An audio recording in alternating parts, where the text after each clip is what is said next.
സന്തോഷത്തോടെ, വിശ്വാസത്തോടെ, പ്രത്യാശയോടെ അച്ഛൻ്റെ കൂടെ ചേർന്ന് പ്രാർത്ഥിക്കുക.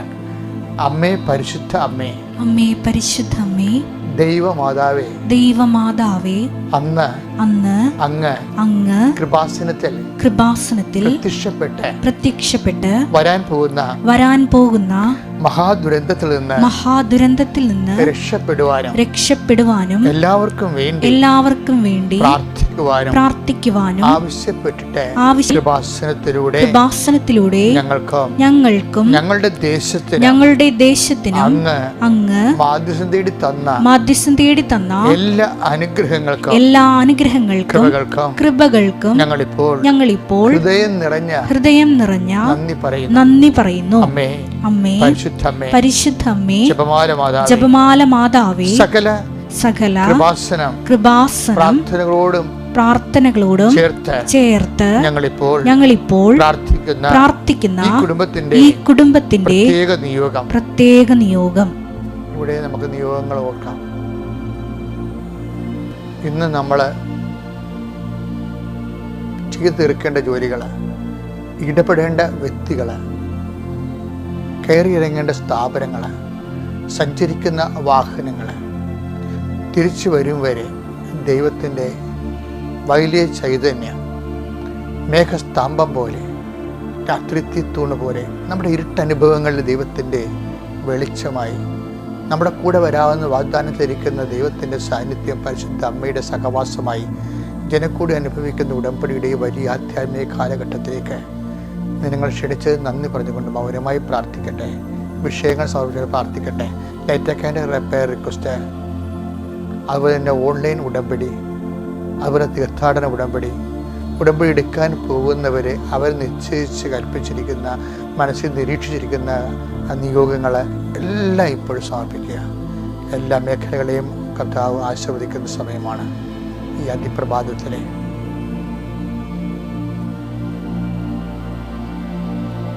രോഗപീഠകൾ, ഓപ്പറേഷനുകൾ, സാമ്പത്തിക മേഖലകൾ, ബാധ്യതകൾ എല്ലാം ഓർക്കുക. എവിടെയെല്ലാം നിന്റെ മനസ്സ് വിങ്ങുന്നുവോ, ഒരു പരീക്ഷ നേരിടുന്നുവോ, നിനക്ക് ടെൻഷൻ തോന്നുന്നു, ആ മേഖലകളെല്ലാം പരിശുദ്ധ അമ്മയുടെ മാധ്യസ്ഥം സമർപ്പിച്ചുകൊണ്ട് ഈശോയ്ക്ക് സമർപ്പിക്കുക. മൗനമായി കണ്ണുകളടച്ച് കൈകൾ കുപ്പി അച്ഛനോട് ചേർന്ന് പ്രാർത്ഥിക്കുക. അമ്മയുടെ പ്രത്യക്ഷീകരണത്തിന്റെ ഈ ദശകവേളയിൽ ഈ നിയോഗങ്ങളെല്ലാം ഞങ്ങൾക്ക് സാധിച്ചു തരുവാൻ കനിയണമേ. സർവശക്തനായ പിതാവും ആകാശത്തിൻ്റെയും ഭൂമിയുടെയും സൃഷ്ടാവുമായ ദൈവത്തിൽ ഞാൻ വിശ്വസിക്കുന്നു. അവിടുത്തെ ഏകപുത്രനും ഞങ്ങളുടെ കർത്താവുമായ ഈശോ മിശിഹായിലും ഞാൻ വിശ്വസിക്കുന്നു. ഈ പുത്രൻ പരിശുദ്ധാത്മാവാൽ ഗർഭസ്ഥനായി കനികാമറിയത്തിൽ നിന്ന് പിറന്ന് പൊന്തിയോസ് പീലാത്തോസിന്റെ കാലത്ത് പീഡകൾ സഹിച്ച് കുരിശിൽ തറയ്ക്കപ്പെട്ട് മരിച്ച് അടക്കപ്പെട്ട് പാതാളങ്ങളിൽ ഇറങ്ങി മരിച്ചവരുടെ ഇടയിൽ നിന്ന് മൂന്നാം നാൾ ഉയർത്ത് സ്വർഗ്ഗത്തിലേക്ക് എഴുന്നള്ളി സർവശക്തിയുള്ള പിതാവായ ദൈവത്തിന്റെ വലതുഭാഗത്തിരിക്കുന്നു. അവിടെ നിന്ന് ജീവിക്കുന്നവരെയും മരിച്ചവരെയും വിധിക്കുവാൻ വരുമെന്നും ഞാൻ വിശ്വസിക്കുന്നു. പരിശുദ്ധാത്മാവിലും ഞാൻ വിശ്വസിക്കുന്നു. വിശുദ്ധ കത്തോലിക്ക സഭയിലും പുണ്യവാന്മാരുടെ ഐക്യത്തിലും പാപങ്ങളുടെ മോചനത്തിലും ശരീരത്തിന്റെ ഉയർപ്പിലും നിത്യമായ ജീവിതത്തിലും ഞാൻ വിശ്വസിക്കുന്നു. ആമേൻ. സ്വർഗ്ഗസ്ഥനായ ഞങ്ങളുടെ പിതാവേ, അങ്ങയുടെ നാമം പൂജിതമാകണമേ, അങ്ങയുടെ രാജ്യം വരണമേ, തിരുമനസ് സ്വർഗ്ഗത്തിലെ പോലെ ഭൂമിയിലും ആകണമേ. അന്നു വേണ്ടുന്ന ആഹാരം ഇന്ന് ഞങ്ങൾക്ക് തരണമേ. ഞങ്ങളോട് തെറ്റ് ചെയ്യുന്നവരോട് ഞങ്ങൾ ക്ഷമിക്കുന്നത് പോലെ ഞങ്ങളുടെ തെറ്റുകൾ ഞങ്ങളോടും ക്ഷമിക്കണമേ. ഞങ്ങളെ പ്രലോഭനത്തിൽ ഉൾപ്പെടുത്തരുതേ, തിന്മയിൽ ഞങ്ങൾ രക്ഷിക്കണമേ. മറിയമേ സ്വസ്തി, കർത്താവ് അങ്ങയുടെ കൂടെ സ്ത്രീകളെ അനുഗ്രഹിക്കപ്പെടാവുന്നു, അങ്ങയുടെ ഉദരത്തിൽ ഫലമായി ഈശോ അനുഗ്രഹിക്കപ്പെടാവുന്നു. പരിശുദ്ധ മറിയമേ, തമ്പുരാന്റെ അമ്മേ, പാപികളായ ഞങ്ങൾക്ക് വേണ്ടി ഇപ്പോഴും ഞങ്ങളുടെ മരണസമയത്തും തമ്പുരാനോട് അപേക്ഷിക്കണമേ. ആമേൻ. പുത്രന്റെയും പരിശുദ്ധാത്മാവിന്റെയും നാമത്തിൽ ആമേൻ.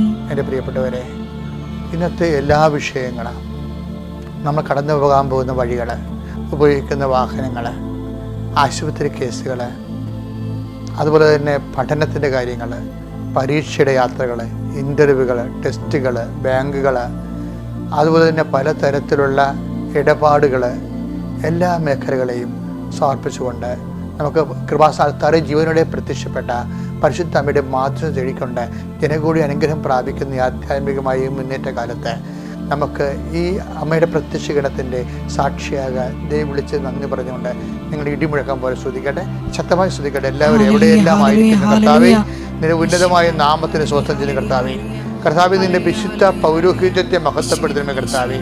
കർത്താവേ സഭയിലുള്ള സാന്നിധ്യം പ്രകടമാക്കണമേ കർത്താവേ.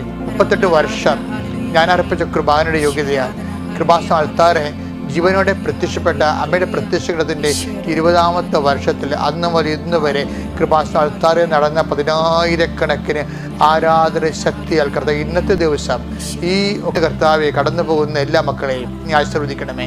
ഓരോരോ വിഭാഗങ്ങളിൽ ഉൾപ്പെട്ടിരിക്കുന്ന വിഷയങ്ങൾ വേദനിക്കുന്ന മക്കളെ നീ ആശീർവദിക്കണമേ കർത്താവെ.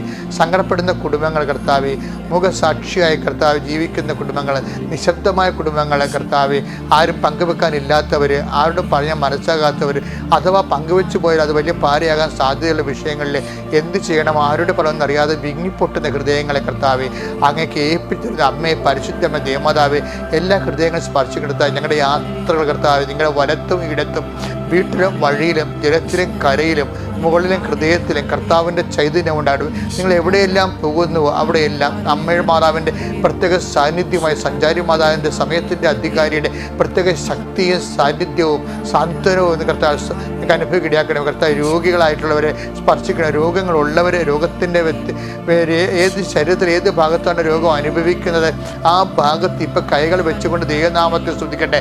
കർത്താവിൻ്റെ വലിയ ശക്തി നിങ്ങൾക്ക് ആവശ്യ സമയം കർത്താവ് അസ്ഥിവേദനയുള്ളവരെ കർത്താവ് സ്പർശിച്ച് പ്രാർത്ഥിക്കണമേ കർത്താവ്.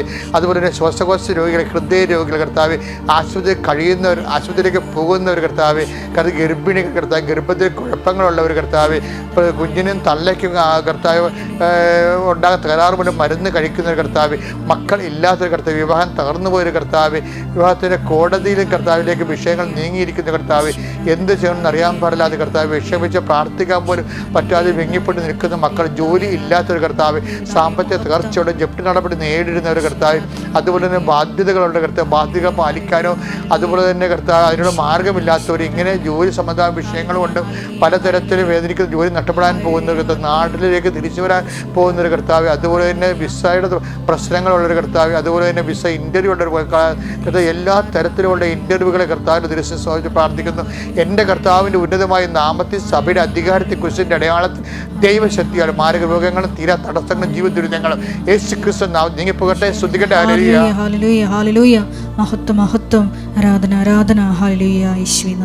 കർത്താവിനുമായ നാമത്തിൽ സഭയുടെ അധികാരത്തിൽ ക്രിസ്തുവിൻ്റെ അടയാളത്തിൻ്റെ ഈ ദിവസങ്ങളിൽ നിന്റെ കർത്താവ് നിന്റെ വലത്തും ഇടത്തും വീട്ടിലും വഴിയിലും ജലത്തിലും കരയിലും മോളുടെ ഹൃദയത്തിലും പരിശുദ്ധ മാധ്യസ്ഥത കൂടി നിന്നെ കൂടെ ഉണ്ടായിരിക്കട്ടെ. പിതാവിൻ്റെയും പുത്രൻ്റെയും പരിശുദ്ധാത്മാവിൻ്റെയും നാമത്തിൽ ആമേൻ. എൻ്റെ പ്രിയപ്പെട്ടവരെ, നമ്മൾ ഇന്ന് ഈ അനുഗ്രഹത്തിൻ്റെ നിമിഷങ്ങളിൽ നമ്മൾ ധ്യാനിക്കുന്ന വചനം മത്തായിയുടെ സുവിശേഷം 13-ാം അധ്യായം 44-ാമത്തെ വചനമാണ്. ഒരുമിച്ച് വായിച്ചു കേൾക്കാം. സ്വർഗരാജ്യം വയലിൽ ഒളിച്ചു വച്ചിരിക്കുന്ന നിധിക്ക് തുല്യം. അത് കണ്ടെത്തുന്നവൻ അത് മറച്ചു വയ്ക്കുകയും സന്തോഷത്തോടെ പോയി തനിക്കുള്ളതെല്ലാം വിറ്റ് ആ വയൽ വാങ്ങുകയും ചെയ്യുന്നു. എൻ്റെ പ്രിയപ്പെട്ട സന്തോഷത്തെക്കുറിച്ചാണ് കർത്താവിന് വേണ്ടി നമ്മൾ ചെയ്യുന്ന എല്ലാ ഉടമ്പടിയുടെ പ്രധാനപ്പെട്ട ഒരു ഉടമ്പടിയെ സാധൂകരിക്കുന്ന സ്ഥിരീകരിക്കുന്ന ഒരു പ്രധാനം നമ്മൾ ദൈവത്തിൻ്റെ നാമത്തിൻ്റെ മഹത്വത്തിന് വേണ്ടി നമ്മൾ ചെയ്യുന്ന കാര്യങ്ങളാണ്. അത് സന്തോഷത്തോടെ ചെയ്യണം. എന്തുമാത്രം ദൈവത്തെ നമ്മൾ ആഗ്രഹിക്കുന്നുവോ, ദൈവനാമത്തിൻ്റെ മഹത്വം നമ്മൾ എന്തുമാത്രം ആസ്പയർ ചെയ്യുന്നുവോ അത് ആനുപാതികമായിട്ട് നമുക്കുണ്ടാകേണ്ട മുഖ്യമായ അടിസ്ഥാന വികാരം സന്തോഷമാണ്. അപ്പോസ്തലന്മാർക്ക് സകലം പോലും സന്തോഷമായിട്ടാണ് അവർ സ്വീകരിച്ചത്. അതുകൊണ്ടാണ് നടപടി പുസ്തകത്തിൽ 5:41 വായിക്കാം. അവരാകട്ടെ യേശുവിൻ്റെ നാമത്തെ പ്രതി അപമാനം സഹിക്കാൻ യോഗ്യത ലഭിച്ചതിൽ സന്തോഷിച്ചുകൊണ്ട് സംഘത്തിൻ്റെ മുമ്പിൽ നിന്ന് പുറത്തുപോയി. അപ്പം ദൈവത്തിന് അപമാനം സഹിച്ചതുപോലും ഇപ്പോൾ ഒരു കൃപാസനം പത്രം കൊടുക്കുകയാണ്. അതിന് ചിലപ്പോൾ കർത്താവിന് കൈ മാറുമ്പോൾ ചിലപ്പോൾ നമുക്ക് അപമാനം കിട്ടുന്നത്. പക്ഷേ അപ്പോൾ നമുക്ക് സങ്കടവും വിഷമോ ഒറ്റപ്പെട്ടു പോയല്ലോ എന്നുള്ള വേദനയല്ല വേണ്ടത്. മറിച്ച് അത് അപ്പോസ്തലികമായ ആത്മാവിൽ നമുക്ക് സന്തോഷമാണ് തോന്നേണ്ടത്. അപ്പോൾ സന്തോഷം തോന്നിയില്ലെങ്കിൽ നമ്മൾ ഉടനെ ചെയ്യേണ്ടത് വെച്ച് കഴിഞ്ഞാൽ സന്തോഷം പരിശുദ്ധാത്മാവിൻ്റെ ഫലമാണ്. ഗലാത്യർ 5:22 സ്നേഹം ആനന്ദവും നിലകിടക്കുന്നത്. അപ്പോൾ പരിശുദ്ധാത്മാവിൻ്റെ ഫലമാണ്. അതായത് നമുക്ക് പ്രേക്ഷിത വേല ചെയ്യണമെങ്കിൽ, ഉടമ്പടി ചെയ്യണമെങ്കിൽ ഒരു മിനിമം ഹോളി സ്പിരിറ്റിൻ്റെ ഫലങ്ങളൊക്കെ ഉണ്ടാകണം. അപ്പോൾ അതിനുവേണ്ടി നീ ചെയ്യുന്ന എല്ലാ കാര്യങ്ങളും കർത്താവിൻ്റെ സന്തോഷത്തോടെ ചെയ്യാൻ വേണ്ടി നമുക്ക് ഇന്നും ഒരു പ്രത്യേകമായി പരിശ്രമിക്കാം. ഏറ്റു പ്രാർത്ഥിക്കുക. കർത്താവായ ദൈവമേ, ഞങ്ങൾ അങ്ങയുടെ നാമത്തിന്റെ മഹത്വത്തിനായി അങ്ങയുടെ നാമത്തെ ജനങ്ങളിലേക്ക് എത്തിക്കുന്നതിന് വേണ്ടി അങ്ങയുടെ വചനം അങ്ങ് പറഞ്ഞതുപോലെ ഉടമ്പടി പ്രകാരം ജീവിച്ച് നിറവേറ്റാൻ ആവശ്യമായ ആത്മസന്തോഷത്താൽ ഞങ്ങളെ നിറയ്ക്കണമേ. ഇവിടെ ഉടമ്പടി എടുക്കുന്നവരുടെ എണ്ണത്തില് ഒരു കുറവില്ല. അതിൻ്റെ കാരണം ബഹുജനം ഇപ്പോൾ ഈ വിഷയത്തെക്കുറിച്ച് വളരെ സാക്ഷരതയുള്ളവരാണ്.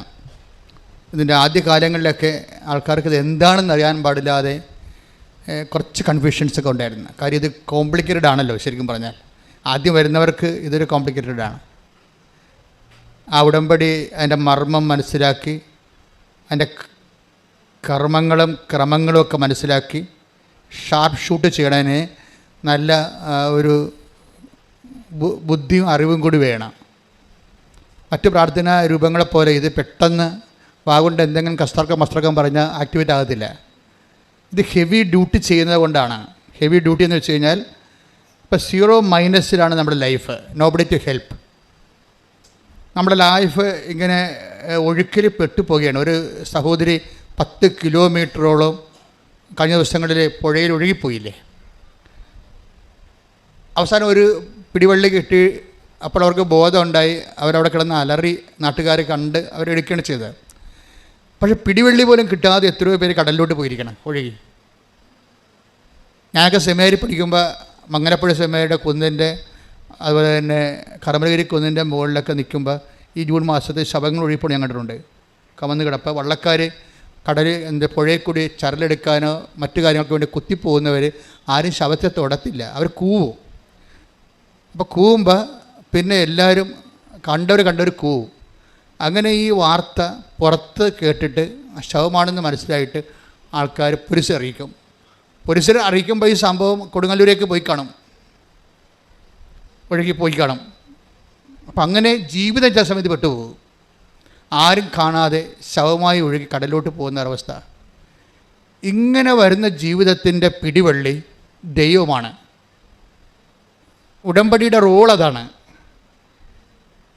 ഒരു പിടിവള്ളിയുമില്ല. മനുഷ്യൻ്റെ പിടിവള്ളി എല്ലാം പോകുമ്പോൾ ഒരു പിടിവള്ളിയായിട്ട് പരിശുദ്ധ അമ്മ കൈ നീട്ടി തരും ഇങ്ങോട്ട്. ഇതാണ് എൻ്റെ പിടിവള്ളി, നീ ഒഴുകി കടലിലോട്ട് പോകണ്ട, ഞാൻ നിന്നെ തടഞ്ഞു നിർത്തും. ഇത് അമ്മ മാത്രം ചെയ്തിട്ടുള്ള കാര്യമല്ല, ദൈവത്തിൻ്റെ ഒരു നയപരിപാടിയുടെ ഭാഗമാണ്. ഒരു പിടിവള്ളിയും ഇല്ലാതിരിക്കുന്നവനെ ഒരു കൈ നീട്ടി കൊടുക്കുക. നമ്മൾ ഒരു ശവം ഇതുപോലെ ഒഴുകി ശ്മശാനത്തിലേക്ക് പോകുന്നത് കർത്താവ് കാണുന്നൊരു കാഴ്ച ബൈബിളുണ്ട്. അത് ലുക്കായുടെ സുവിശേഷം 7-ാം അധ്യായത്തിൻ്റെ 11-ാമത്തെ വാക്യം. ശ്രുതികട്ടെ ഹല്ലേലൂയ ഹല്ലേലൂയ ഹല്ലേലൂയ ഹല്ലേലൂയ. യേശുവേ നന്ദി. ഹല്ലേലൂയ ഹല്ലേലൂയ ഹല്ലേലൂയ ഹല്ലേലൂയ ഹല്ലേലൂയ ഹല്ലേലൂയ. യേശുവേ സ്തുതി. ഹല്ലേലൂയ ഹല്ലേലൂയ. ലൂക്കാ 7:11. അതിനുശേഷം അവൻ നായിൻ എന്ന പട്ടണത്തിലേക്ക് പോയി. ശിഷ്യന്മാരും വലിയൊരു ജനക്കൂട്ടവും അവനെ അനുഗമിച്ചു. അവൻ നഗര കവാടത്തിനടുത്തെത്തിയപ്പോൾ മരിച്ചുപോയ ഒരുവനെ ചിലർ എടുത്തുകൊണ്ട് വരുന്നത് കണ്ടു. ഒരു വിധവയുടെ ഏകപുത്രനായിരുന്നു അവൻ. കുറേ ആൾക്കാർ നമ്മുടെ ജീവിതം എടുത്തുകൊണ്ട് പോണത് കണ്ട്. അത് നിസ്സാര കാര്യമല്ല. നമ്മൾ ചില സമയത്ത് മറ്റുള്ളവർ എടുത്തുകൊണ്ട് പോകേണ്ട അവസ്ഥയിലായിപ്പോവും. നമ്മുടെ മെറിറ്റ് 0 ആയിപ്പോവും. അതാണ് ഉടമ്പടി അഡ്രസ്സ് ചെയ്യണത്. മറ്റുള്ളവർ എടുത്തുകൊണ്ട്, ഇപ്പോൾ സാമ്പത്തികമായി ആരെങ്കിലും നമ്മൾ എടുത്തുകൊണ്ട് പോകാതെ നമ്മൾ രക്ഷപ്പെടത്തില്ല. ഇപ്പോൾ ഗവൺമെൻറ് ഓഫീസറായാലും ശരി, ഇനി രോഗം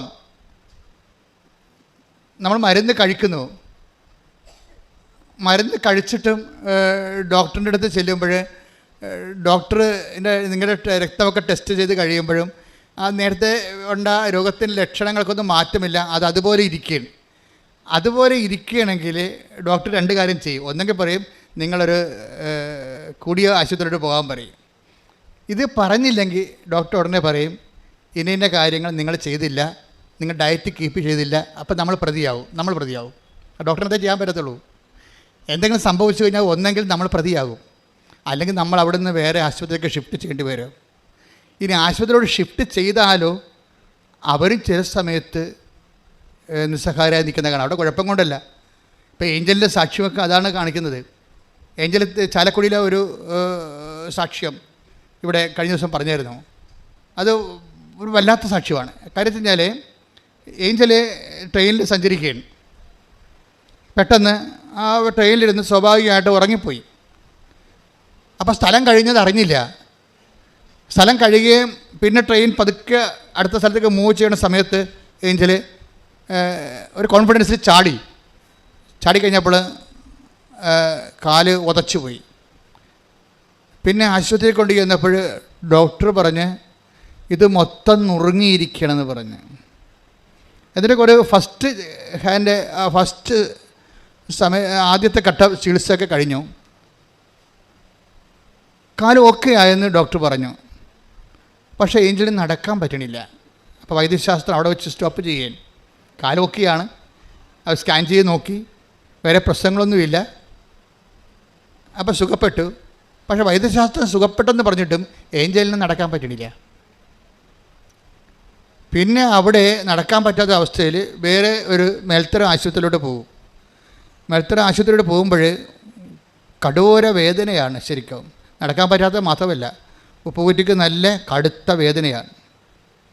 ഇപ്പോൾ വേദന സഹിച്ച് ഇനി കുറച്ച് കഴിഞ്ഞപ്പോൾ കുറേ ദിവസങ്ങൾ ആശുപത്രി താമസിച്ചിട്ടും അതിനൊരു മാറ്റമില്ല. വേദനയ്ക്കും നടക്കാൻ പറ്റണില്ല, കാല് കുത്താൻ പറ്റണില്ല. അമ്മ തന്നെ ഉടമ്പടി തൈലം കൊണ്ടുവന്ന് തേക്കുമ്പോൾ ഏഞ്ചൽ പറയാം, അമ്മ തേച്ചിട്ട് പോയിക്കോ, തിരുമാൻ നിൽക്കേണ്ടെന്ന് പറയും. കാരണം തിരുമിയാ എൻ്റെ ജീവൻ പോകുമെന്ന് പറയും. അപ്പോൾ നമുക്ക് മനസ്സിലായില്ലേ, തൈലം തേച്ചിട്ടൊന്ന് കൈ കൊണ്ട് ഇങ്ങനെ ഒന്ന് ഉരച്ച ജീവൻ പോകണം. അത്രയും പിടച്ചിൽ വേദനയുള്ളൊരു കണ്ടീഷനാണ്. അപ്പോൾ ഇവിടെ പരീക്ഷയൊക്കെ വരണം. അപ്പോൾ എല്ലാം കൊണ്ടും ഇവൾ പെട്ടുപോയെന്ന് ഒക്കെ മനസ്സിലാകും. കുറച്ച് കഴിയുമ്പോൾ ഒരു ദിവസം തല ഇങ്ങനെ ചൂടായി മരച്ച് വരും. അപ്പോഴേ അവൾക്കിട്ട് കണ്ണീരിൽ നിന്ന് ഇങ്ങനെ ആശുപത്രി കിടന്ന് കൂടെ കണ്ണീരിങ്ങനെ വീഴും. എന്നിട്ട് അവൾ ചോദിക്കും, അമ്മേ ഞാനിങ്ങനെ ജീവിതകാലം മുഴുവൻ തളർവാദം പിടിച്ചു പോകുമെന്ന് ചോദിക്കും. ജീവിതകാലം മുഴുവൻ തളർവാദം പിടിച്ചു പോകുക, എന്നിട്ട് നീ എന്നെ സുഖപ്പെടുത്തിയിട്ട് ഞാൻ സാക്ഷ്യം പറയാം അല്ലേ? അപ്പോൾ അതായിരിക്കും ചിലപ്പോൾ ദൈവഹിതം അല്ലേ? അങ്ങനെ ദൈവത്തെ മഹത്വപ്പെടുത്താൻ വേണ്ടി ദൈവം ചിലപ്പോൾ എന്നെ ഒരു സുവിശേഷത്തിൻ്റെ ഉപകരണമാക്കിയിരിക്കും അല്ലേ? ഇങ്ങനെ കുറേ കാര്യങ്ങൾ അല്ലേ എന്ന് ഇവൾ അമ്മയോട് ചോദിക്കും. കാര്യം അവൾക്ക് നിൽക്കക്കളിയില്ല, അവൾ പെട്ടുപോയെന്നൊക്കെ മനസ്സിലാക്കും.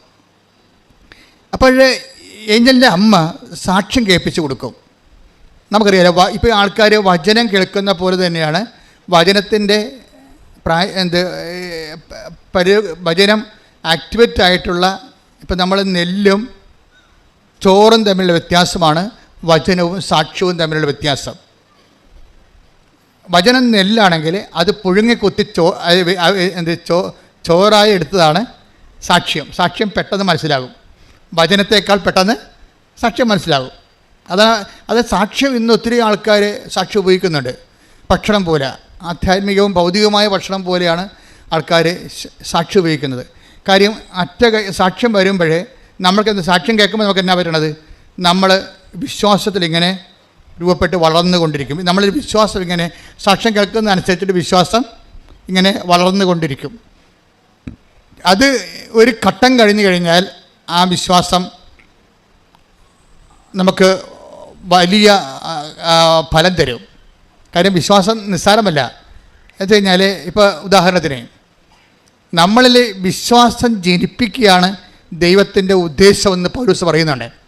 ഇതുപോലെ സാക്ഷ്യത്തിൻ്റെ ഒരു ആധ്യാത്മിക രാസപ്രക്രിയയുടെ ഒരു സൊല്യൂഷൻ എന്ന് പറയുന്നത് ഫെയ്ത്താണ്. അതിനകത്ത് സൊല്യൂഷൻ ഫെയ്ത്ത് ഇങ്ങനെ രൂപപ്പെട്ട് വരും.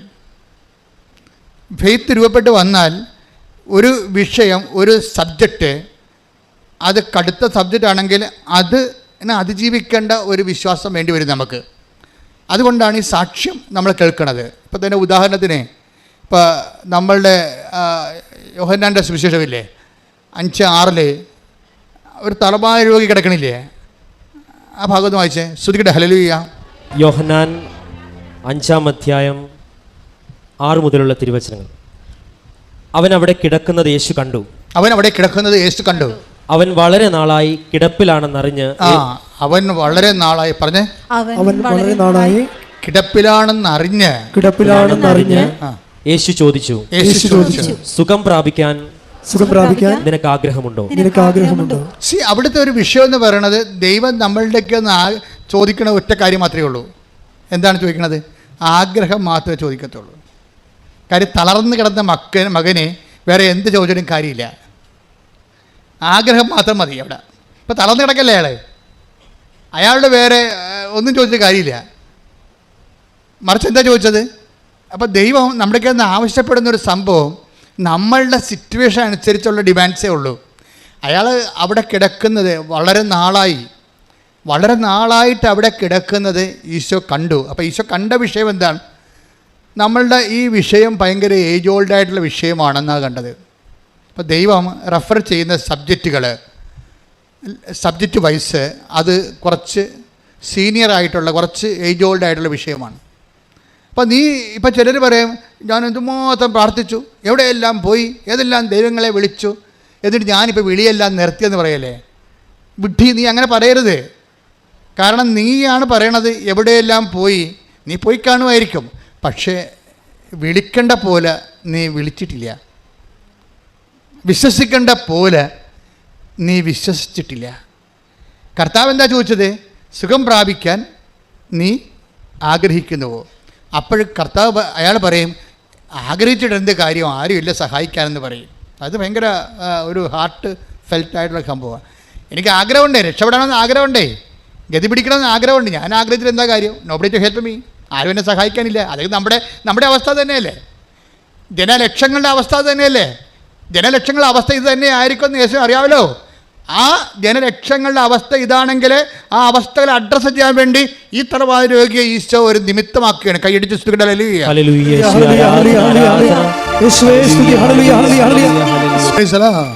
അപ്പൊ ഈശോ അവനോട് ചോദിക്കുന്ന ചോദ്യം എന്താണ്? സുഖം പ്രാപിക്കാൻ നീ ആഗ്രഹിക്കുന്നുവോ? അപ്പം ഇനി ആരും നമ്മളെ സഹായിക്കാനില്ല. നമ്മുടെ സങ്കടങ്ങൾക്ക് ദശാബ്ദങ്ങളുടെ പഴക്കമുണ്ട്. ചില ആൾക്കാർ പറയും 40 വർഷമായി ഞാൻ ഈ വഴിക്ക് വേണ്ടി അന്വേഷിക്കുകയായിരുന്നു, 13 വർഷമായി എനിക്ക് മക്കളില്ല. അപ്പോൾ 13 വർഷമായി മക്കളില്ല, 40 വർഷമായി എനിക്ക് വീട്ടിലേക്ക് പോകാൻ വഴിയില്ല, എൻ്റെ പെമ്മക്കളെ കെട്ടാൻ വേണ്ടി ആരും വരണില്ല, വഴിയില്ലാത്ത കാരണം ഞാനിനി ഒരിടത്ത് പോകാനാണ്. ഞാനതെല്ലാം മടുത്ത് നിർത്തി വീട്ടിലങ്ങനെ മരവിച്ച് ഇങ്ങനെ കെട്ടിരിക്കുകയാണ്. കപ്പയൊക്കെ പഴകി കഴിയുമ്പോൾ കപ്പ കെട്ടുപോകുകയില്ലേ, കെട്ട മനസ്സുമായിട്ട് മനുഷ്യനിരിക്കും. അപ്പം നിൻ്റെ ജീവിതം കെട്ട അവസ്ഥയാണോ, അതുപോലെ തന്നെ അതിങ്ങനെ മുനിഞ്ഞ് കത്തുകയാണോ, എണ്ണ കിട്ടാൻ വഴിയില്ലാത്ത അവസ്ഥയാണെങ്കിൽ നിൻ്റെ വഴികളിൽ കർത്താവ് വന്നിട്ട് നിന്നെ ആ നിമിഷം പോലും അങ്ങനെ ഒരു അവസ്ഥയിലാണെങ്കിൽ പോലും നിൻ്റെ ഒരു മെരിട്ടും നോക്കാതെ ഒരു ആഗ്രഹത്തിൻ്റെ പുറത്ത് നിന്നെ രക്ഷിക്കാനുള്ള മനസ്സ് ദൈവത്തിനുണ്ടെന്നാണ് മനുഷ്യാവതാരത്തിൻ്റെ രഹസ്യം. ദൈവസ്നേഹമാണ് ആദ്യം രൂപപ്പെട്ട് വരികയാണെങ്കിൽ നമ്മൾ രക്ഷപ്പെടും. കാര്യം ഇത് ഡീസലും പെട്രോളും തമ്മിൽ വ്യത്യാസമാണ്. ദൈവസ്നേഹം വിശ്വാസവും തമ്മിൽ. വിശ്വാസം ഡീസലാണെങ്കിൽ ദൈവസ്നേഹം പെട്രോളാണ്. പെട്ടെന്ന് കത്തും. ഡീസൽ ഇത്തിരി സമയമെടുക്കും. നിങ്ങൾക്ക് ആദ്യം ദൈവസ്നേഹമാണ് വളർന്നു വരികയാണെന്നുണ്ടെങ്കിൽ പെട്ടെന്ന് ഷൂട്ടപ്പ് ചെയ്യണം, വിശ്വാസം ഷൂട്ടപ്പ് ചെയ്തോളൂ. നമ്മുടെ വിശ്വാസത്തെയാണ് നിങ്ങൾ അഡ്രസ്സ് ചെയ്യണമെന്നുണ്ടെങ്കിൽ ദൈവസ്നേഹം ആ വിശ്വാസം ആക്ടിവേറ്റ് ചെയ്ത് കഴിഞ്ഞ് മാത്രമേ ദൈവസ്നേഹം വരത്തുള്ളൂ. It will take time. അപ്പോൾ അതെന്താ ചെയ്യേണ്ടത്? അപ്പോൾ നമ്മൾ ദൈവസ്നേഹത്തെ ഫോക്കസ് ചെയ്യണം, പ്രാർത്ഥിക്കുക. കർത്താവായ ദൈവമേ, നിന്റെ പീഡാനുഭവത്തെ പ്രതി, കുരിശ് മരണത്തെ പ്രതി ഞാൻ നിന്റെ നാമത്തെ വിശ്വസിച്ചുകൊണ്ട് പ്രാർത്ഥിക്കുന്നു. എന്നിൽ ദൈവസ്നേഹത്തെ, ദൈവസ്നേഹമെന്ന പുണ്യത്തെ അഭിഷേകം ചെയ്യണമേ. ശ്രുതികടെ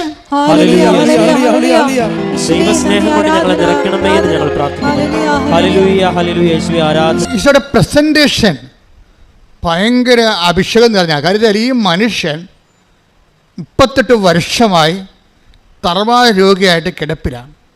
ഇത്ര ബൈസ്റ്റാൻഡറായിട്ട് അദ്ദേഹത്തിൻ്റെ ഭാര്യ പണ്ട് ഉണ്ടായിക്കാണോ അവിടെ? ഭാര്യയാണെന്ന് പറഞ്ഞാൽ ഇപ്പം നമുക്കറിയാമല്ലോ. ഞാൻ എൻ്റെ മനസ്സിനെ പലപ്പോഴും പഠിപ്പിച്ചിരിക്കുന്നത് എനിക്ക് ആരുമില്ല എന്ന് തന്നെയാണ്. ആധ്യാത്മികതയുടെ ആദ്യ പാഠം അതാണ്, എനിക്ക് ആരുമില്ല എന്നുള്ളത്. ആധ്യാത്മികയുടെ ശത്രു എന്ന് പറയുന്നത് എനിക്ക് എല്ലാവരും ഉണ്ട് എന്നുള്ളതാണ്. ദൈവം കേൾക്കാൻ ആഗ്രഹിക്കുന്ന സീറോ മൈനസ് സ്റ്റാറ്റസ് എന്ന് പറയുന്നത്, വെള്ളമിളകുമ്പോൾ എന്നെ വെള്ളത്തിലേക്ക് ഇറക്കാൻ എനിക്ക് ആരുമില്ല. ഇത് അംഗീകരിക്കാൻ നമ്മൾ തയ്യാറാകണം. മനുഷ്യന്മാരുടെ ഒരു കുഴപ്പം ഇത് അംഗീകരിച്ച് കൊടുക്കത്തില്ല. അതാണ് പ്രശ്നം. ഇത് ദൈവതിരുസന്നിധി അംഗീകരിക്കാൻ he's not ready, she's not ready. ഇത് കാര്യം അവരെ തിരിച്ചറിഞ്ഞിട്ടില്ല. Christian spirituality is an awareness that we are zero. എല്ലാവരും ഉണ്ട്, water everywhere but no water to drink. എല്ലാവരും ഉണ്ട്, പക്ഷേ സമയത്ത് ഉപകരിക്കാൻ പറ്റിയ ആരുമില്ല. അത് ജീവിത പങ്കാളി പോലും അതിനെ ഒരു പകരമാണെന്ന് കരുതരുത്. നിങ്ങളെ ഭാര്യയും ഭർത്താവിനും ദേവനാണ് ദേവിയാണെന്നൊക്കെ പറയുമ്പോഴേ എനിക്ക് നിങ്ങളെ പട്ടിക്കാരെ കൊണ്ട് എറിയാൻ തോന്നും. എന്താ കാര്യം? ഈ ദേവനിൽ നിന്ന് ദേവിയിൽ നിന്ന് നിങ്ങൾ ഇന്നലെ നാളെ പണി മേടിക്കുന്നത് എനിക്കറിയാം. കാര്യം ഇത് മനുഷ്യരാണ്. ആവശ്യമില്ലാത്ത ഒന്നും നിങ്ങൾ പ്രതീക്ഷിക്കരുത്. ആവശ്യമില്ലാത്ത എന്തൊക്കെ പ്രതീക്ഷിച്ചിട്ടാണ് മനുഷ്യരെ നിങ്ങൾ ചുമന്നുകൊണ്ട് നടക്കുന്നത്. ചിലപ്പോൾ മക്കളെ ചുമന്ന ആൾക്കാർ പെടൽ കണ്ടിച്ച് വീഴും. ഭർത്താവിനെ ചുമന്നവരും ഭാര്യയെ ചുമന്നവരും ഒക്കെ കുറച്ച് കഴിയുമ്പോൾ പെടൽ കിടക്കും, താഴെ വെക്കേണ്ടി വരും. നിങ്ങൾ മനുഷ്യന്മാരിൽ ആശ്രയിക്കരുതെന്ന് ഈശോ പറഞ്ഞിട്ടുണ്ട്.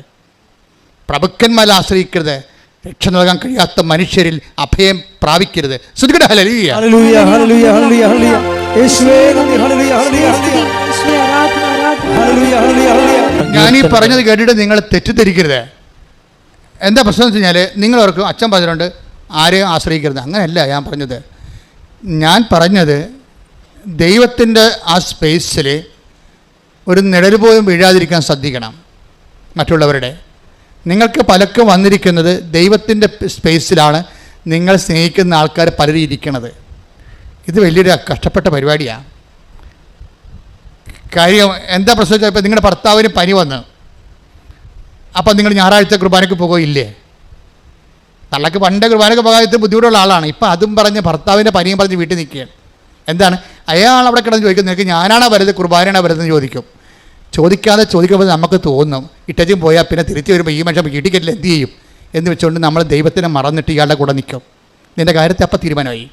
ഈ ജന്മത്ത് നീ പ്രാർത്ഥിച്ചാലും ദൈവം പറയും ഓടരുത് മാവ, ആളറിയാമെന്ന് പറയും. പിന്നെ ഇപ്പം കാണിക്കണയൊക്കെ കാര്യം കാണാൻ വേണ്ടിയുള്ള കട്ടായങ്ങളാണ്.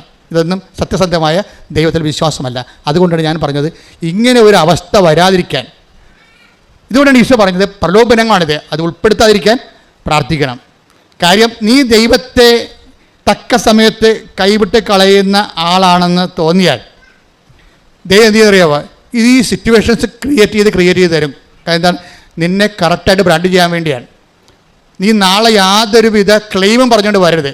ദൈവത്തിൻ്റെ ഏറ്റവും, അതായത് പ്രാർത്ഥനയ്ക്ക് ദൈവത്തിന് ഏറ്റവും ഇഷ്ടമില്ലാത്ത സംഭവം ക്ലെയിമാണ്. നമ്മുടെ സീറോ ക്ലെയിമിലേക്ക് എപ്പോഴും നമ്മൾ നിൽക്കുക. അതായത് നമ്മളെ സംബന്ധിച്ചിടത്തോളം നാളെ ഒരു ക്ലെയിം നിൻ്റെ ദൈവതിരുസന്നിധി നീ ഉയർത്തിയിട്ട് അവകാശവാദം ഉന്നതിക്കാൻ പറ്റുന്ന രീതിയിൽ വരാതിരിക്കാൻ വേണ്ടി നിന്റെ യഥാർത്ഥ അവസ്ഥയെ കാണിക്കാൻ വേണ്ടി.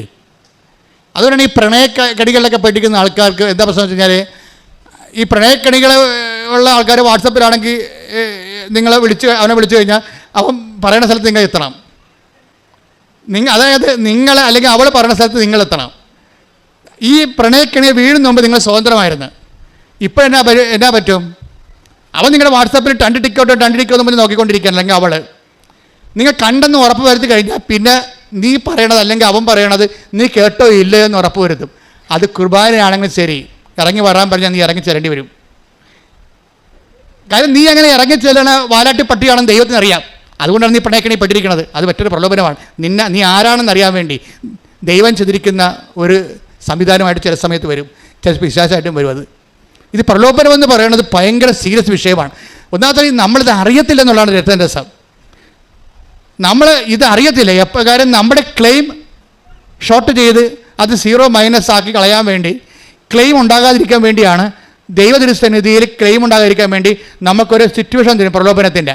നമ്മൾ അതിൻ്റെ അകത്ത് ചെയ്യുന്ന കുടുങ്ങി കഴിയുമ്പോൾ പിന്നെ ദൈവത്തിൻ്റെ രണ്ടാം സ്ഥാനമായി പോകും. ഇതുകൊണ്ടാണ് ഈശോ പറഞ്ഞത് നമുക്ക് ദൈവതിരുസന്നിധി ക്ലെയിം പോകാൻ സാധ്യത ഉള്ളതുകൊണ്ടാണ് പ്രലോഭനം എന്ന് പറഞ്ഞ സംഭവത്തിൽ ഉൾപ്പെടുത്തരുതെന്ന് പ്രാർത്ഥിക്കണം. നിങ്ങളെ ചുമ്മാ പ്രലോഭനത്തിൽ ഉൾപ്പെടുത്താൻ നിങ്ങളിങ്ങനെ അപ്പിളിപ്പിളി കളിച്ച് ആ പ്രാർത്ഥന കുളമാക്കി കളയും. പക്ഷേ ഉദ്ദേശം എന്ന് പറയുന്നത് നമ്മുടെ ആധ്യാത്മിക ജീവിതത്തിൻ്റെ ഏറ്റവും കാതലായ ഒരു സംഭവമാണ് ഈശോ ട്രേസ് ചെയ്തത്. പ്രാർത്ഥിക്കുക, കർത്താവേ കർത്താവേ നിന്നെ മറന്ന് ജീവിക്കാൻ നിന്റെ വചനങ്ങളെ അവഗണിച്ചുകൊണ്ട് ജീവിക്കാൻ എനിക്കിടവരുത്തരുത്. അത്തരം സാഹചര്യങ്ങളിൽ നിന്ന് നീ എന്നെ വിടുവിക്കണമേ, സംരക്ഷിക്കണമേ. എന്താ പ്രശ്നം അറിയാമോ? മറ്റു വസ്തുക്കൾ എന്ന് പറഞ്ഞ ഇതാണ്. ബൈബിൾ പറയും മറ്റു വസ്തുക്കൾ. വചനം നിലനിൽക്കണമെന്നുണ്ടെങ്കിൽ എന്ത് പറ്റിയ നമുക്ക് ഇഷ്ടമുള്ളത് ചോദിക്കാം. കർത്താവ് അങ്ങനെയല്ലേ പറഞ്ഞത്? എന്റെ വചനം നിങ്ങളിൽ വചനം നിങ്ങളിൽ നിലനിൽക്കുമെങ്കിൽ നിങ്ങൾക്ക് ഇഷ്ടമുള്ളത് ചോദിക്കാം, നിങ്ങൾക്കത് ലഭിക്കും. പക്ഷെ വചനം നിലനിൽക്കത്തില്ലല്ലോ, അതല്ലേ പ്രശ്നം. ഇപ്പൊ യോഹന്നാൻ 15:7 എടുത്ത് ശ്രദ്ധിക്കട്ടെ. ഹല്ലേലൂയ ഹല്ലേലൂയ ഹല്ലേലൂയ ഹല്ലേലൂയ ഹല്ലേലൂയ യേശുവേ നന്ദി. ഹല്ലേലൂയ ഹല്ലേലൂയ ഹല്ലേലൂയ ഹല്ലേലൂയ ഹല്ലേലൂയ ഹല്ലേലൂയ ഹല്ലേലൂയ. യോഹന്നാൻ 15:7 നിങ്ങൾ എന്നിൽ വസിക്കുകയും എൻ്റെ വാക്കുകൾ നിങ്ങളിൽ നിലനിൽക്കുകയും ചെയ്യുന്നെങ്കിൽ ഇഷ്ടമുള്ളത് ചോദിച്ചു കൊള്ളുക, നിങ്ങൾക്ക് ലഭിക്കും. നമുക്ക് ലഭിക്കുന്നതിന് പ്രശ്നങ്ങളൊന്നുമില്ല. എന്താ കാര്യം? ചോദിക്കുന്നതിന് പ്രശ്നമില്ല. രണ്ട് കാര്യത്തിന് ഇഷ്യൂസ് അല്ലേ? രണ്ട് കാര്യത്തിന് ഇഷ്യൂസ് ഇല്ല. എന്താണ്? നമുക്ക് ലഭിക്കുന്നതിന് ഇഷ്യൂസ് ഒന്നുമില്ല. പിന്നെ എന്താണ്? നമുക്ക് ചോദിക്കാനും ഇഷ്യൂസ് ഒന്നുമില്ല. ചോദിക്കുകയും ചെയ്യാം, കിട്ടുകയും ചെയ്യും. പക്ഷെ ഒരു കണ്ടീഷൻ ഉണ്ട് അവിടെ. എന്താണ്? എൻ്റെ വചനം പറഞ്ഞേ. യോഹന്നാൻ 15:7 എൻ്റെ വചനം. ഇപ്പൊ വചനമാണ് പ്രശ്നം. വീട്ടിലെ ഉടമ്പടി ഡീൽ ചെയ്യണത് അവൻ പറയണത് പോലെ ചെയ്യുക എന്നുള്ള വചനത്തിലാണ്. അപ്പോഴെന്താ സംഭവിച്ചിരിക്കണത്? എൻ്റെ വചനം പറഞ്ഞേ നിങ്ങളിൽ നിലനിൽക്കുമെങ്കിൽ ഇഷ്ടമുള്ളത് ചോദിച്ചുകൊള്ളുക, നിങ്ങൾക്ക് ലഭിക്കും. അപ്പൊ ചോദിക്കുന്നതിനും ഇഷ്ടമുള്ള ചോദിക്കാം, ലഭിക്കുന്നതിനും ഒരു പരിധിയില്ല. പക്ഷെ ഒരു കാര്യം മാത്രമേ ഉള്ളൂ. എന്താണ്? വചനം നിങ്ങളിൽ നിലനിൽക്കണം. അതാണ് പ്രശ്നം. വചനം നിലനിൽക്കാത്തതിൻ്റെ കാരണം എന്താ? കുറേ കാര്യം. വചനം നിങ്ങൾ എപ്പോഴും ശ്രദ്ധിക്കേണ്ടത്, ആധ്യാത്മികമായിട്ട് തന്ത്രജ്ഞരാണെങ്കിലേ, സ്പിരിച്വൽ തിയോളജി, സ്പിരിച്വൽ സയൻസ് നിങ്ങൾക്ക് അറിയാമെങ്കിൽ ഈ വചനം നിലനിൽക്കുന്നുണ്ടോ എന്ന് നമുക്ക് ടെസ്റ്റ് ചെയ്യാൻ പറ്റും. വചനം കിട്ടിയിട്ട് കാര്യമില്ല, വചനം നമ്മളിൽ നിലനിൽക്കണം. വചനം നിലനിൽക്കാത്തത് എന്തുകൊണ്ടാണെന്ന് നാം അറിയണം. അതിനെ മർക്കോസിന്റെ 4:18-19 വായിച്ച് ശ്രദ്ധിക്കട്ടെ. ഹല്ലേലൂയ ഹല്ലേലൂയ ഹല്ലേലൂയ ഹല്ലേലൂയ യേശുവേ നന്ദി. ഹല്ലേലൂയ ഹല്ലേലൂയ ഹല്ലേലൂയ ഹല്ലേലൂയ ഹല്ലേലൂയ ഹല്ലേലൂയ. മർക്കോസ് 4:18-19 മുൾച്ചെടികൾക്കിടയിൽ വിതയ്ക്കപ്പെട്ടതാണ്. മുൾച്ചെടികൾക്കിടയിൽ വിതയ്ക്കപ്പെട്ടത് മറ്റു ചിലരാണ്. അവർ വചനം ശ്രവിക്കുന്നു. എന്നാൽ ലൗകിക വ്യഗ്രതയും എന്താണ് ലൗകിക വ്യഗ്രത? ധനത്തിന്റെ ആകർഷണവും മറ്റു വസ്തുക്കൾക്ക് വേണ്ടിയുള്ള ആഗ്രഹവും അവരിൽ കടന്നുകൂടി വചനത്തെ ഞെരുക്കുകയും അത് ഫലശൂന്യമാവുകയും ചെയ്യുന്നു. ഈ മൂന്ന്, അതായത് യോഹന്നാൻ മർക്കോസിന്റെ 4:18-19 3 വചനം നിൽക്കാതിരിക്കാനുള്ള 3 ഘടകങ്ങൾ പറയുന്നുണ്ട്. എന്തൊക്കെയാണത്? ഒന്നെന്താണ്? ലൗകിക വ്യഗ്രത, ലൗകിക കാര്യങ്ങൾക്കുള്ള വ്യഗ്രത. അപ്പോൾ ഈ വ്യഗ്രത എന്ന് പറയുമ്പോൾ വ്യഗ്രതയ്ക്കുള്ള പ്രശ്നം എന്താ അറിയാമോ? ഇതിങ്ങനെ അടിച്ച് തലയിൽ കയറി കഴിഞ്ഞാൽ പിന്നെ സാധനം ഇറങ്ങത്തില്ല. ഇപ്പം നിങ്ങൾ ഇംഗ്ലണ്ട് UK പോകണം, അവിടെ തന്നെ ജോലിയുള്ള ആളെ കല്യാണം കഴിക്കണം, അവിടെ തന്നെ പ്രസവിച്ചൊരു കുഞ്ഞിനെ അവിടെ തന്നെ പൗരത്വം മേടിക്കണം. ആ വ്യഗ്രത തലയിൽ കയറിയാൽ ഈ സാധനം ഇറങ്ങത്തില്ല. പിന്നെ എത്ര നല്ല PSC ഉദ്യോഗം പിടിച്ച കേരളത്തിലുള്ള ആളെ കിട്ടിയാലും നിങ്ങൾ കെട്ടത്തില്ല. കാര്യം നിങ്ങളുടെ തലയിൽ ഈ സാധനം അടിച്ച് കയറിപ്പോയി.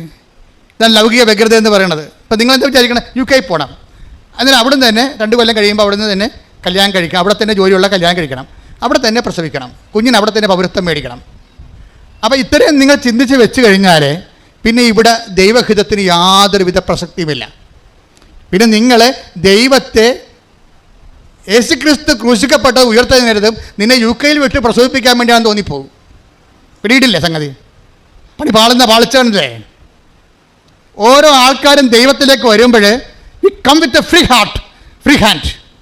നിങ്ങൾ ദൈവത്തിലേക്ക് വരുമ്പോൾ you come with a free hand and free heart. എന്താ കാരണം? കർത്താവ് തിരുമനസ്സാണെങ്കിൽ, യാക്കോബിൽ അങ്ങനെ പറയുന്നുണ്ട്, കർത്താവ് തിരുമനസ്സാണെങ്കിൽ നാളെ ഞങ്ങൾ ഇന്ന പട്ടണത്തിൽ പോകും, ഇന്ന വ്യാപാരം ചെയ്യും. ശ്രദ്ധിക്കട്ടെ. ഹല്ലേലൂയ ഹല്ലേലൂയ ഹല്ലേലൂയ ഹല്ലേലൂയ ഹല്ലേലൂയ യേശുവേ നന്ദി. ഹല്ലേലൂയ ഹല്ലേലൂയ ഹല്ലേലൂയ യേശുവേ ആരാധന ആരാധന ആരാധന ആരാധന.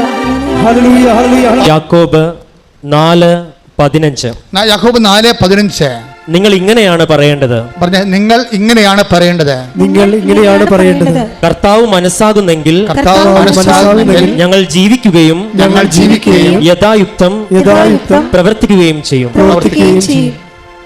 അപ്പോഴേ എല്ലാത്തിൻ്റെയും കൂടെ ഇഫ് ഗോഡ് വിൽസ് എന്ന് ചേർക്കണം. മനസ്സിലായില്ലേ? എല്ലാത്തിൻ്റെയും കൂടെ, നിങ്ങൾ എല്ലാ നിയോഗങ്ങളുടെ കൂടെ ചേർക്കേണ്ട ചേരുവകയാണ് എന്താണ്? ദൈവം മനസ്സാകുന്നെങ്കിൽ. പലർക്കും ഉടമ്പടി എടുത്ത് പിന്നെ കുറച്ച് കഴിഞ്ഞപ്പോൾ, കഴിഞ്ഞ ദിവസം ഒരു ഏഞ്ചൽ തന്നെ, ഏഞ്ചലിൻ്റെ സംഭവം നിങ്ങൾക്ക് അറിയാമല്ലോ.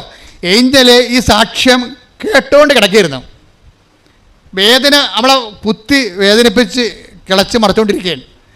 അപ്പോൾ വേദനയെങ്കിലും ഒന്ന് കുറയാൻ വേണ്ടി ഏഞ്ചൽ മാതാവിനോട് പറയും, അമ്മേ എത്ര പേർക്ക് സ്വപ്നം കാണുന്ന അമ്മ, എത്ര പേര് അമ്മയെ സ്വപ്നം കാണുന്നു. ഉടമ്പടിയുടെ ഏറ്റവും വലിയ, നമ്മളിപ്പോൾ ഈ കാലം ഉടമ്പടി ഇങ്ങനെ മൂത്ത് റൈപ്പായി വന്നൊരു കാലഘട്ടമാണിത്.